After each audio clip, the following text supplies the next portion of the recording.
On today's episode of Locked On Oilers, fallout from the Kane injury as we find out who gets called up and just how long Evander Kane will be out. We will talk about that and much more on today's episode of Locked On Oilers.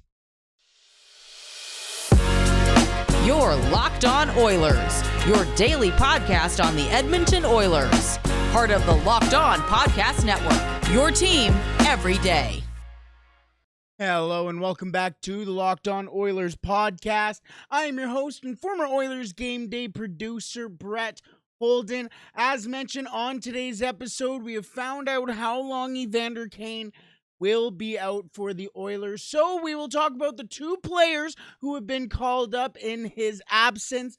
We will also go over the potential lines, what the lines may look like without Kane and with the two call-ups coming in.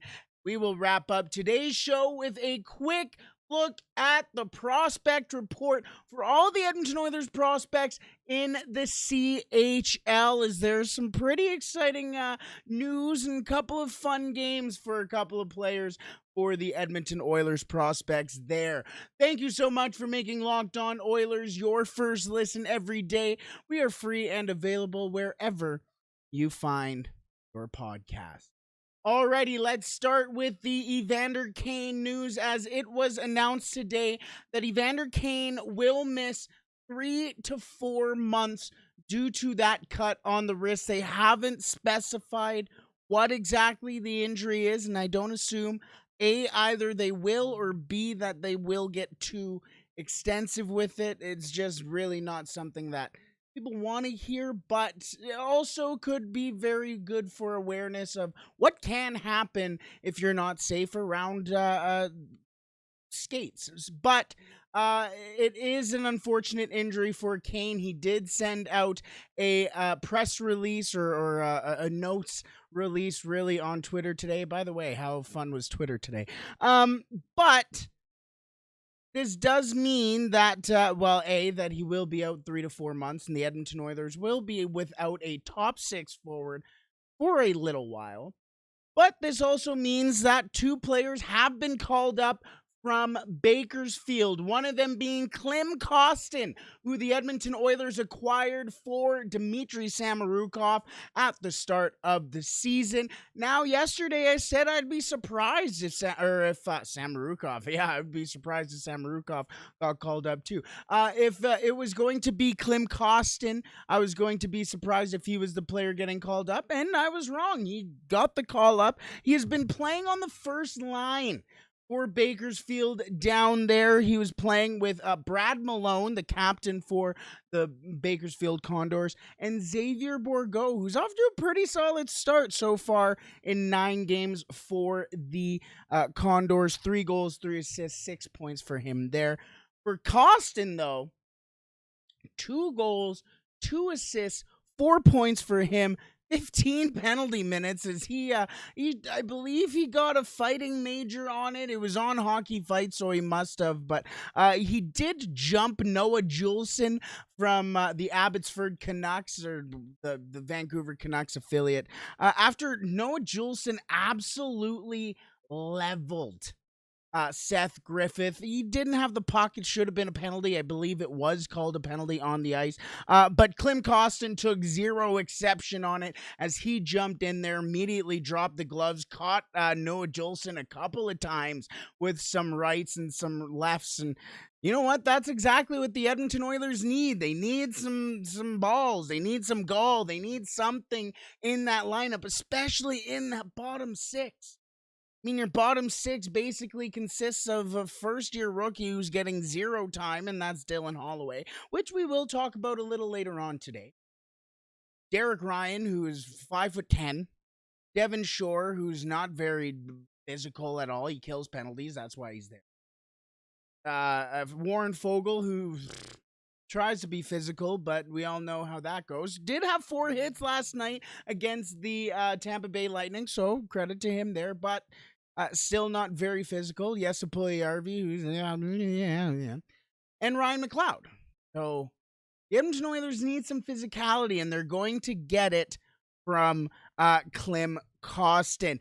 If you haven't seen it yet, Words are fun. Once the Edmonton Oilers initially traded for Klim Kostin, I was pretty excited because I watched Klim Kostin in his draft year. He was one of my favorite prospects, maybe not necessarily for a projection into the NHL, but just one of my favorite players to watch. He always plays with an edge. You know, when Kostin is out there, it's tough to miss him. I believe he's slated at 6'5" or something like that. He is a big boy, but he also is a really solid skater. A solid skater. He's not Connor McDavid. He's not Leon Draisaitl, but he can skate. He has long strides. He gets through the neutral zone very well. And man, is it fun to watch him. Man, is it fun to watch him. He gets physical. And one of his goals so far this season against the Henderson Silver Knights, the Golden Knights affiliate, showed exactly that. The powerful stride for him to get past the defenseman, cut that angle through, and just slip it through the wickets of, I believe it was Laurent Brossoit in net for the Silver Knights there. So a guy who brings a lot of factors to the Edmonton Oilers that they didn't necessarily have before, and it could be quite exciting. Colin Chalk said on Oilers Now with Bob Stauffer, saying that he had a little bit of a tough weekend last weekend, but in his words, he said there's something there. There's something there in that player. Klim Kostin is put as 6'3", 215 pounds on the Edmonton Oilers official website. We all know those are skewed some ways or another here on what is this? Elite Prospects. They have him at 6'4", 212. So around the 6'3", 6'4". He's a big boy, and he's over 215 pounds, or 210 pounds, somewhere between 210 2. Big boy who can skate as well. So that's the type of player the Edmonton Oilers need. Excited to see him get in the lineup here, hopefully get into the lineup, and we'll talk about what the lines may look like for the Oilers in just a little bit here. But the other player getting the call up for the Edmonton Oilers as well, Mattias Janmark, he's played pretty decent, honestly, since being sent down to Bakersfield. Had some visa issues, so he wasn't able to play right at the start of the season. That's okay. In 4 games so far for Janmark down in the AHL, 2 goals, 2 assists, 4 points for him. He's a +3 as well for the Condors. So I mean, you know what you're going to get basically out of Mattias Janmark. He's a bottom 6 guy. He is going to be playing on that penalty kill, which the Edmonton Oilers certainly need. He was playing on that second line down in Baco along with Noah Philp and James Hamblin. So getting a lot of time, getting acclimated again, maybe not acclimated, but got sent down after the training camp, couldn't play immediately, got his legs under him, and now he's getting a shot up with the Oilers again. A guy that Ken Holland is familiar with. He did draft him, and honestly looked pretty solid throughout the training camp exhibition games. He just really got caught up in the cap crunch, and now that Evander Kane is on the LTIR, allows him to be called up here. As mentioned, he's a career penalty killer, so he will help that Edmonton Oilers team there, hopefully. But as well, last year with the Vegas Golden Knights in 67 games, 9 goals, 16 assists, 25 points. So hopefully some secondary scoring coming from for the Edmonton Oilers as well. You never know with the Oilers, as Warren Fogle just scored his first goal in 31 games, but hey, you never know.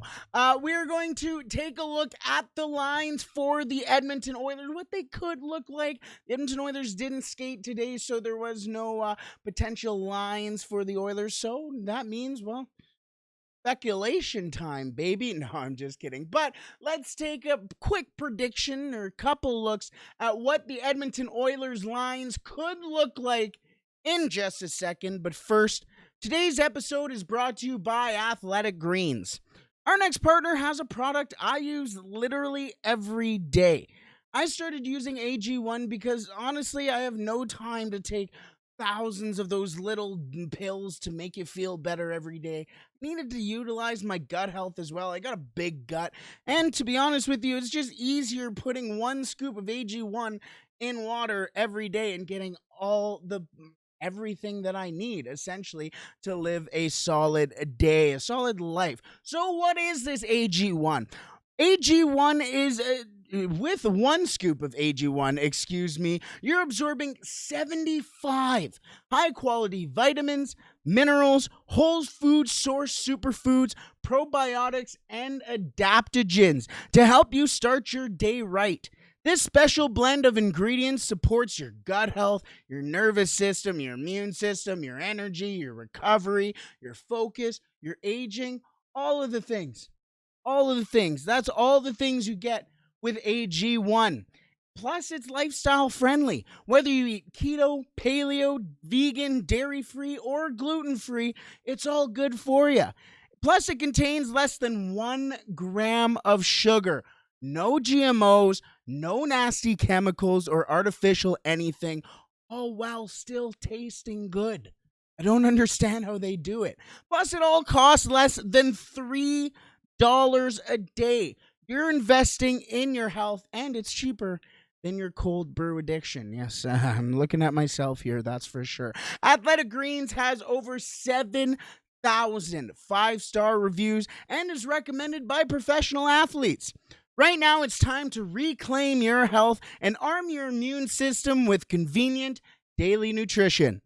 It's just one scoop in a cup of water every day. That's it. No need for a million different pills and supplements to look out for your health. To make it easy, Athletic Greens is going to give you a free 1 year supply of immune supporting vitamin D and 5 free travel packs with your first purchase.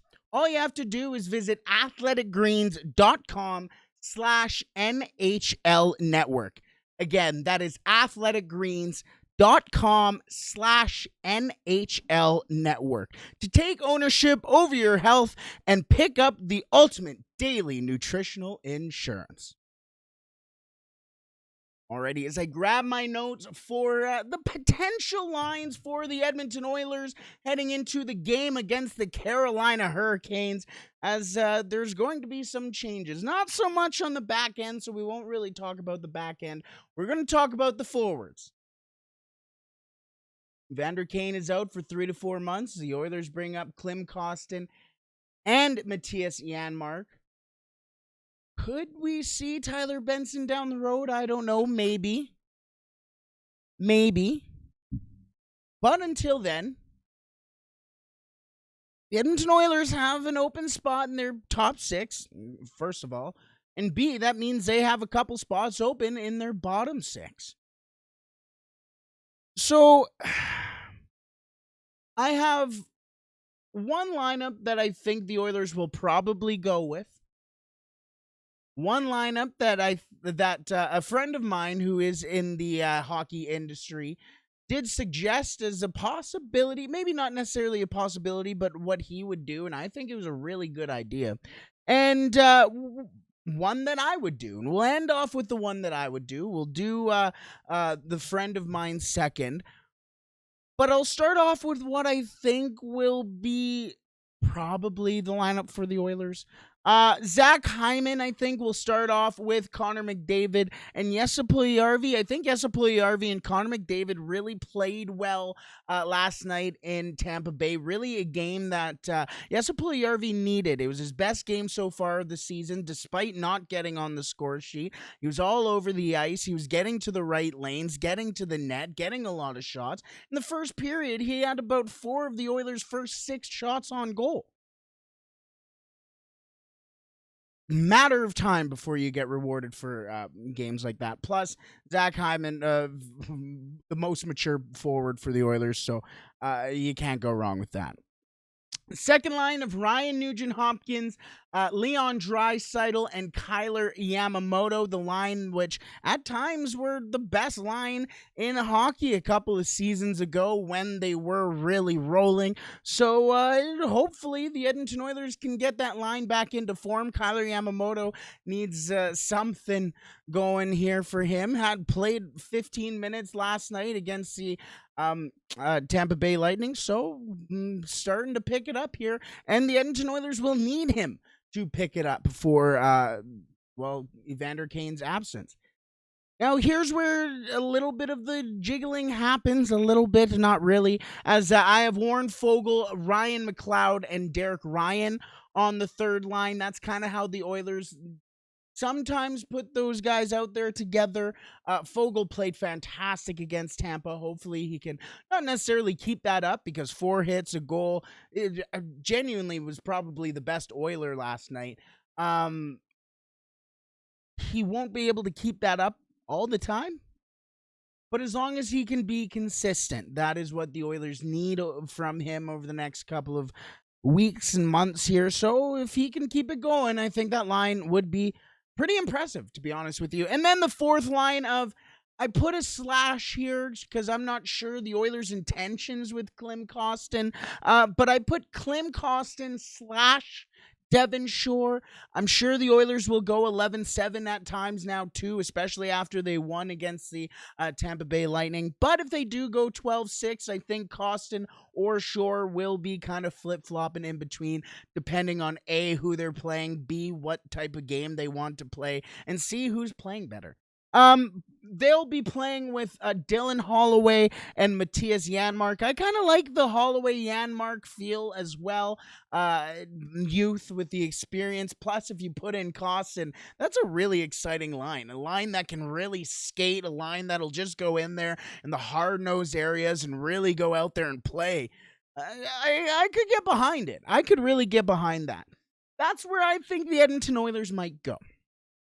Now, a friend of mine, Brendan Clack, if you follow him on Twitter, I believe it's at NHL Update. If it's not, I'm sorry, Brennan, that is horribly wrong. I apologize. But he mentioned today that he would do something a little interesting, and I kind of dig it. He mentioned similar first line, but this is where the tweak happens. And this is where I'm really interested to see how the Edmonton Oilers would respond. He put Zach Hyman and Connor McDavid with Dylan Holloway. Okay, let the horse run loose a little bit. Guy played 5 minutes against the Tampa Bay Lightning. You don't think there's something going on for him? You don't think he wants to go a little hard for the next couple of games? Who better than to put him with than Connor McDavid and, the most mature player on the Edmonton Oilers in Zach Hyman? I'm behind it. Another line that can just skate the wheels off of the other team. A hard guy to take off the puck in, well, Connor McDavid, but Zach Hyman as well. You dump that puck in and Dylan Holloway will be all over it in the corner. All he has to do is give it to Connor McDavid and then get open, and that's a pretty simple thing for him. I'm behind it. Then you dump back Ryan Nugent-Hopkins with Leon Draisaitl as well here. And that was where he kind of ended his elaboration there. So the big thing being Holloway on that first line. And so the rest of this is more what I filled out. But it kind of makes sense because I go Kyler Yamamoto on that line with Nugent-Hopkins and Draisaitl and drop Puljujarvi down to that third line with McLeod and Foegele, a line that has had a lot of success so far this year, just really making the opposition tired, really pinning them in their own end, and really doing a job for the Edmonton Oilers when Connor McDavid and Leon Draisaitl aren't on the ice. And that is why I dropped Puljujarvi out of the top 6 and kept Kyler Yamamoto in that second line place, because they do have that history together.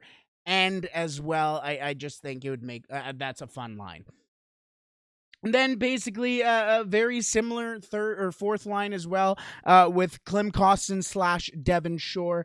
I think he's not a big fan of Klim Kostin, if I'm not mistaken. So Devon Shore would probably be that guy over Kostin. And then Derek Ryan and Mattias Janmark. That would just be straight up a line that does all the defensive things well. And that would also be a very fun line to watch, especially defensively. I'm really looking forward, to be honest with you, to watch Mattias Janmark and what he can do for the Edmonton Oilers. I think he has something that the Edmonton Oilers are lacking right now, and that is defensive organization. And as somebody commented on our YouTube yesterday, that the Edmonton Oilers, yes, did have a very good defensive game yesterday, but there are things that need to be touched up on, especially in that last minute. They were scrambling, left multiple players open, like Kucherov and Point, and those are in Stamkos. Those are guys you don't want to leave open, especially late in a game, especially from that Ovechkin spot.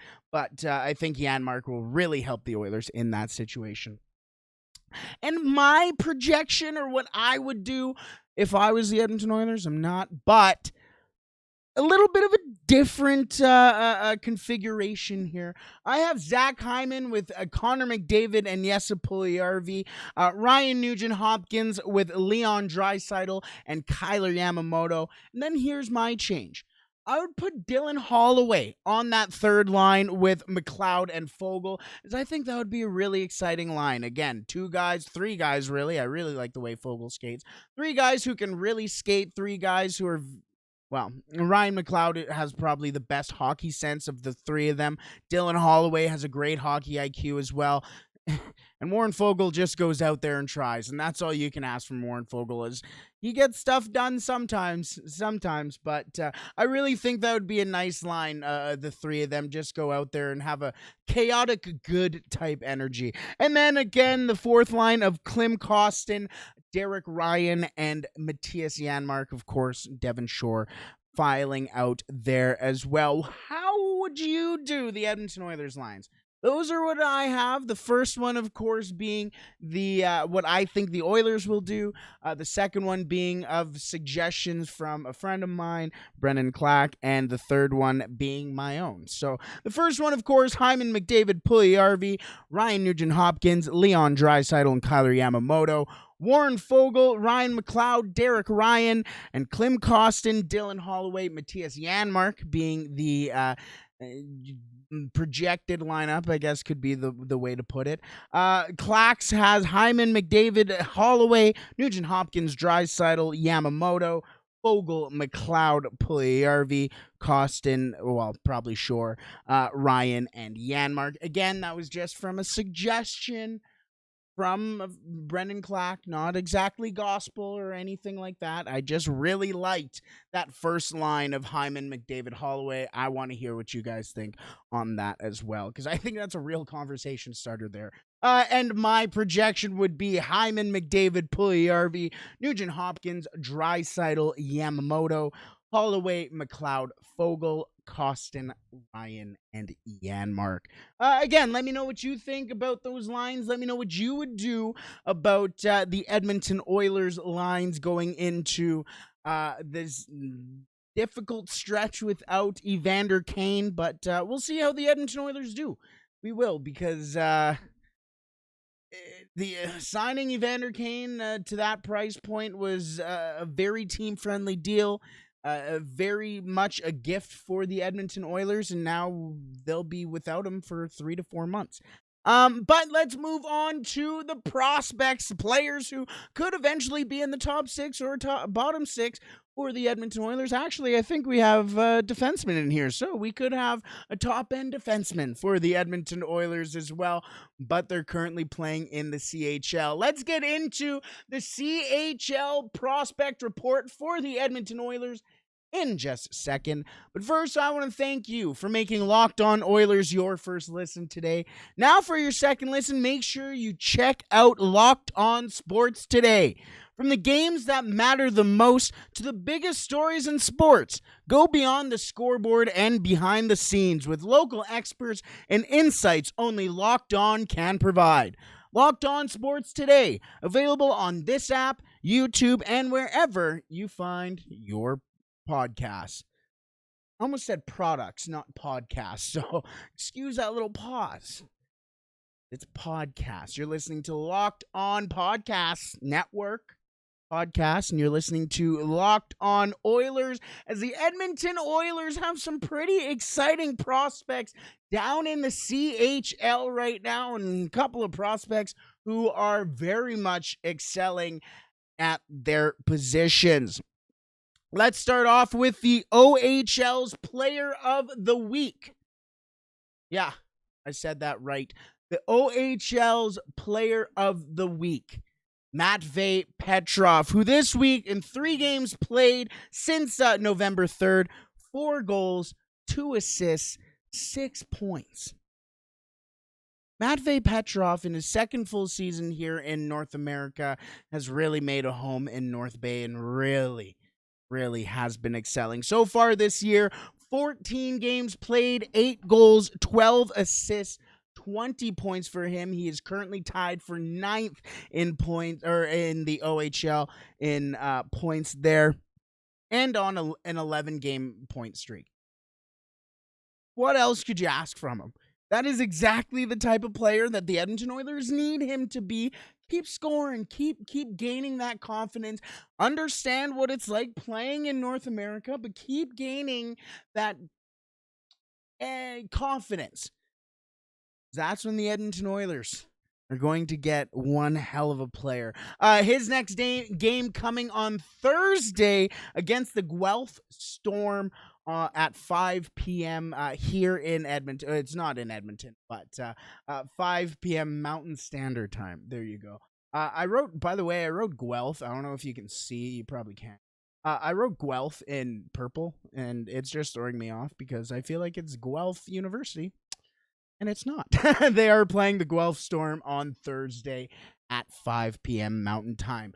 Now, that is the one OHLer, or the one player who is not playing in the WHL for the Edmonton Oilers. So let's get into the 3 WHLers now. As Reed Schaefer, let's start off with the first round pick for the Edmonton Oilers in the most recent draft. And he's had a pretty interesting last 3 games. Since November 1st, he's played 3 games. He has 3 goals, no assists, 3 points. All 3 of those goals coming in 1 game. All 3 of those goals coming against Prince George in not their last game, but I think it was the game, since November 1st. So not bad. A little bit of a pointless streak, and that's been kind of the theme for Reed Schaefer so far this year. Little bit streaky, has been on and off so far this year, but that's okay. That's how it works. That is how it works. He has 30 penalty minutes on the season. 1 misconduct that came on November 1st. But then he had 6 minor penalties in his last game. He had 3 roughing penalties, which I'm sure one of those was probably a fight, and they didn't want to call it a fight, so they just went, whatever, we'll call it a rough. 3 roughing penalties, 2 interference penalties, and 1 tripping penalty. That is 2, 4, 6, 8, 10, 12. 12 penalty minutes all in 1 game off of 6 minor penalties. Honestly, I'm not even mad. I'm impressed. That's quite impressive for him. Well, not really, but need to clean up the act there, especially with, 12 of those 30 penalty minutes came in 1 game, and then he had a 10-minute misconduct in one of those games. I believe it was the game where he scored a hat trick. So, hey, have a night, kid. In just those 2 games, out of the 30, 22 of those happened in those 2 games. So maybe a little bit of a skew in the stats, but still quite an interesting bit of news there, or whatever pattern, I guess. His next game comes tonight, actually, against Kamloops at 8 p.m. So that'll be actually a very good game. I hear Kamloops is a pretty solid team. They have Logan Stankoven, obviously, one of the best young players in hockey right now. So that'll be worth the watch, as the Seattle Thunderbirds are also getting Luke Prokop back after they traded for him from the Edmonton Oil Kings. Seemed like it was going to be kind of a paper transaction, but he was sent back from the AHL and is now playing for the Thunderbirds along with Reed Schaefer, Kevin Korchinski. They have a draft prospect as well this year. Completely skip my name here, or completely skip my mind. That's okay. But yeah, very exciting young team down in Seattle there. Again, they play tonight against the Kamloops Blazers. I'm just checking my notes, seeing if I can remember the name. I cannot. That is okay. We move. We move on to Jake Chason of the Brandon Wheat Kings, as he's had a pretty decent season so far for the Wheat Kings. 16 games played for him down there. 6 goals, 6 assists. 12 points so far. Since November 2nd, though, he's been in a little bit of a slide. 3 games played, 1 goal, no assists, 1 point so far, again, since November 1st.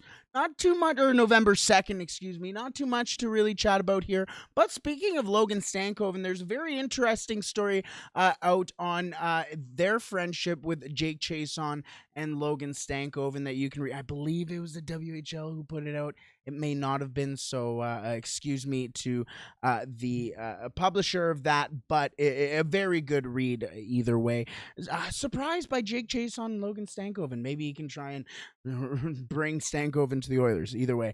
But the next Brandon game for them comes Friday against Red Deer in Red Deer at 1:30. Which it must be like one of those like kids days where they bring all the kids out to the game. I don't know, but odd time, especially for I guess it's on Remembrance Day, so maybe that's why, but still odd time. But remember, he is on or in Canada, so he will be playing in Edmonton on Friday, November 18th. So not this Friday, but next Friday, he will be playing against the Edmonton Oil Kings at 7 o'clock. Again, the reason why I didn't mention Reed Schaefer playing against the Oil Kings, they recently played against the Oil Kings, but that only happens, the Oil Kings are in Seattle, and then they don't play again until next year where Seattle comes to Edmonton. So they flip-flop every year because of the travel. They have to take a bus. So not very easy to travel to and from Edmonton to Seattle. But let's wrap it up with one of the more interesting prospects in the Edmonton Oilers organization. Signed his ELC after training camp this year and has really flown through the rankings almost in the Edmonton Oilers organization. Was, I believe, a 7th round pick off the top of my head here. And that's Max Wanner. 9 games played for him, and he had a big suspension as well after an ugly hit. 9 games played, 4 goals, 4 assists, 8 points for him, as he had a career high 4 points just last night against the Edmonton Oil Kings. 2 goals, 2 assists, 4 points. All of those coming before the end of the second period. His coach went on to say, because he was actually out of the lineup. He's only played 1 game since October 29th. He did play again last night against the Edmonton Oil Kings. And as his coach said, like, he is an important part of this Moose Jaw Warriors team. He is big, he is physical, he can skate. Obviously, he can produce as well. So a very interesting player to have in the organization. His next game comes tomorrow against Medicine Hat in Medicine Hat. That is at 7 o'clock. He will also play in Edmonton, but not until the new year. January 10th, Moose Jaw is in town against the Edmonton Oil Kings.